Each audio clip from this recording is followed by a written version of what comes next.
Hey guys, today I'm going to talk about warm-up sets versus working sets. So why don't we first define what that means. So a warm-up set is any set you do before the set that's going to cause the adaptation. It's to prepare your body for that movement. So that's a warm-up set. A working set is the sets that you do that you're doing specifically to get the adaptation you want, whether that be muscle growth, strength gain, or increase in power. There's a few types of working sets that you can do.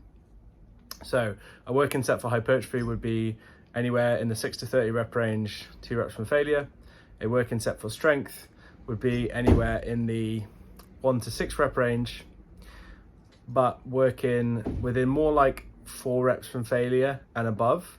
But even for strength, you can get adaptations lower than that, like 8 reps from failure for like a technical practice set, which brings me on nicely to technical practice sets. So technical practice sets might feel like warm-ups because they're not very heavy, but you might do them just to learn a new movement. They probably won't cause adaptation in terms of like muscle cross-sectional area, like muscle growth or strength increase, but they will cause adaptations neurologically. They will help you improve at that movement. So I think it's important to be clear between the difference between a warm-up set and a working set in your training. Now, if you're warming up for hypertrophy, my go-to is to warm up in increments of about 25%, 50%, 75%, and then go into my working set roughly, and always hit 6 reps on each set. So I'm doing a hypertrophy set, but like I'm doing the minimum amount of reps I need. But generally your strategy should be to do as much as you feel you need to do to be comfortable, but as little as possible, okay? If you're doing strength, I approach it massively differently. So to give you an example of strength, if I'm working up to a set on 150 kilo back squat, I will do first of all 60 or 70 kilos. I really don't like squatting with the empty bar because you don't squat with the empty bar like you squat with weight on the bar because it acts as a counterweight. So I'll generally go with a minimal weight. If you're in the ranges of like working sets on 20 to 30 kilos, then I would say yeah, you could probably squat with the empty bar and it'd be good for you.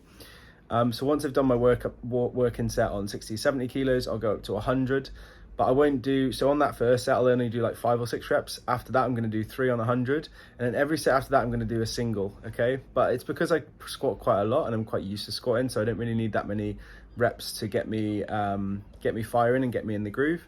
If you're new to strength training, then I would say do 3 reps on all of your warm-up sets until you get to that working weight. So once I've done 100, I'll do 130, and then I'll do my working set on 150. So I'll literally do a single at 130, and then I'll go straight into my working set at 150 and hit like 6 to 9 reps. And that's how I would distinguish between warm-up sets and working sets. Working sets for power are slightly different. If you are doing power training, if you're doing Olympic lifting or training for a sport, then you really just rep range those sets. So for your jerk or your push press or your hang power clean, your clean or your snatch or your snatch high pulls, you want to rep range those 3 to 5 reps generally, usually trying to aim for 5. But if the speed ends, like the set ends. So if you do your 4th rep and it's slow, don't do a 5th one slow. If you train slow, then you'll be slow, okay? So contractile speed is specific to the skill you're trying to practice, okay? Whether it's power or strength, contractile speed is specific, okay?